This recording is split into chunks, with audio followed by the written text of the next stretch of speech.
Because before I read you some quotes, I want to also read you why I'm saying this to you. Remember when I brought up the 2024 U.S. Olympic roster, how she was left off of that and how stupid that was for Team USA women's basketball to leave her off? Remember I said that? They said this is where they're going now. Ms. Clark's targeting may reflect a culture of disparate treatment, and the evidence provides reasonable cause for a federal probe into potential civil rights violations. Caitlin Clark's been bounced around the WNBA like she wandered into a demolition derby wearing a jersey. And now Stephen A. Smith? He's boiling hotter than a stadium nacho cheese dispenser in overtime. He just watched her get hacked so many times he declared it a full-blown civil rights violation in sneakers. This isn't basketball, it's bumper cars with a scoreboard. And Stephen A. isn't just talking, he's delivering a sermon at maximum volume. Raw, uncensored, absolutely unhinged. And yes, it's somehow even funnier than it sounds. Buckle up, this is scorched earth mode. I had to talk about a story that's very, very important. And albeit indirectly, it involves Caitlin Clark, the Department of Justice, and quite possibly the President of the United States. Let's be clear. Stephen A. Smith just watched Caitlin Clark survive a full WNBA game and basically said, "Forget the box score. I want subpoenas. I want bailiffs. Somebody grab a gavel, because this is about to be Law and Order, WNBA Victims Unit." And really, what else do you do when the league's brightest star is getting stomped, smacked, hip-checked, and eye-poked like she accidentally signed up for a Mortal Kombat tournament with a basketball in her hand? And I feel bad because it seems like the sisters are bullying the little girls, or the older players are bullying the younger girls. I don't want to make it about race because I seen white girls bullying the young white girls. I seen the black girls bullying the young white girls. Sure, you can argue about Caitlin Clark's numbers all day. Go ahead, fight over her usage rate, field goal percentage, plus minus, per, RPM, CPR, FBI, CIA, whatever alphabet soup makes you feel smart. But that's not the story. The story is the WNBA finally had a golden ticket to mainstream relevance, their once-in-a-generation Michael Jordan moment, and they handed her straight to the goon squad. Let me read to y'all the opening couple of graphs, because I want you to hear the impact of this. This is serious. This is serious. And I could say it with my team here, having the footage and the receipts to back me up. I could be in that I told you so mode. I really, really could. But I ain't going to do that because I'm in a good mood. I'm going to be chill. But I could have said, I could. And Stephen A., oh, bless his soul, he's on national TV acting like this is the Selma March in sneakers. The man's got veins bulging like the Wi-Fi just died mid-broadcast. Because he knows the truth. If the WNBA drops this bag, they're headed right back to airing on Channel Who Asked at 2:15 a.m., wedged between Matlock reruns and infomercials for waterproof socks. Caitlin Clark has done for the women's NBA what Michael Jordan once did for the NBA. Made it more valuable, watchable, and marketable. Instead of protecting its transformative star, the league's leadership ignores the relentless targeting. And yes, somewhere in a smoky group chat, you just know a WNBA player is typing. She's got to earn her respect, while setting a screen hard enough to register on the Richter scale. Because apparently, in this league, earning respect now translates to surviving 4 quarters of sanctioned blunt force trauma. Treating its greatest asset as if she were a PR headache. That approach could turn into legal liability for the WNBA. Okay, well, get this. Get this. We're watching this play out. Caitlin Clark's been hurt. We're watching in front of our very eyes how differently these teams are treating the Indiana Fever without Caitlin Clark on the court. I mean, let's just be real. It's been much. Let's break this down. You've got a rookie pulling ratings the league hasn't sniffed since it was launched by pure optimism and a 1990s fax machine. She's packing arenas, moving merch, generating headlines, creating actual buzz. And in return, she gets poked in the eye, tripped from behind, slammed to the floor, and, for dessert, slapped with the technical foul. Oh, the logic. Somewhere in another dimension, Dennis Rodman is watching this and thinking, Even I wouldn't go that far. But don't worry, Stephen A. is suited up for justice, calling it exactly what it is. And the internet?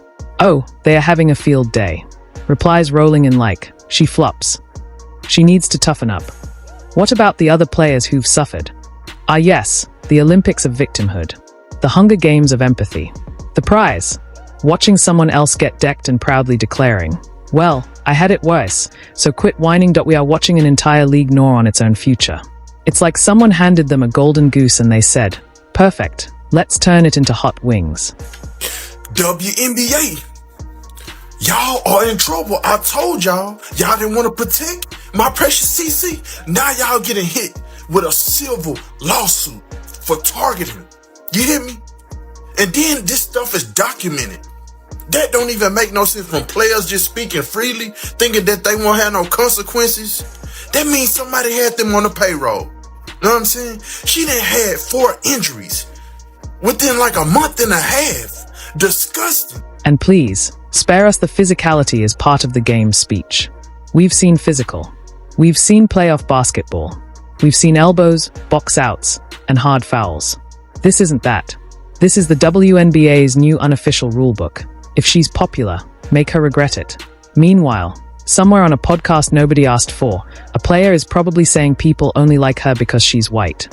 Which, wow, what a way to take years of work, pressure, and dedication and reduce it to a Netflix documentary called White Girl Dribbles. The conspiracy, jealousy in sports. That's nothing new. But this isn't I want to outplay you. This is I want to body slam you. Then salt because I didn't get a Gatorade commercial. We've officially entered the WWE era of basketball, minus the production value or the Rock screaming. If you smell, let's be honest, Caitlin Clark isn't the problem. And the refs? Oh, don't even start.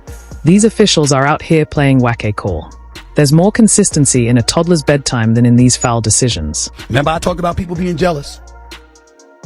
The Cheryl Swoops of the world and others. Remember I pointed that stuff out? Remember I talked about the rough housing?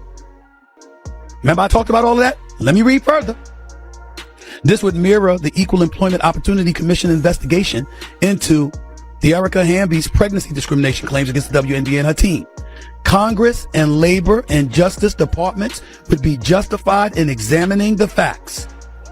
At Harvard and Columbia, during anti-Semitic protests, institutional leaders played down threats and failed. One play, she's hammered like a discount nail at Home Depot, no whistle. Next play, she gives someone a side eye, TECHNICAL. Are we even pretending anymore? These refs are out here calling games like they got their certification from UFC judges. Meanwhile, ESPN's trying to spin it like she's learning the ropes. Oh, really? Learning the ropes? She's getting clotheslined like it's Monday Night Raw, and you're treating it like some cute little rite of passage. Stephen A. wasn't having it. You could feel the Brooklyn evaporating out of him, replaced with pure, righteous fury. The kind usually reserved for bad Knicks trades or Skip Bayless opening his mouth. He called it what it is, sabotage. Not even the smart, sneaky kind.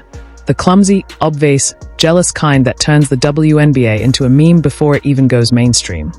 And the worst part, Caitlin Clark just keeps playing through it. No whining, no tantrums, just hooping. And hooping well, by the way, better than half the league's bitter benchwarmers whose idea of defense is attempt homicide. And still, somehow, it's not enough because to some, she hasn't earned it.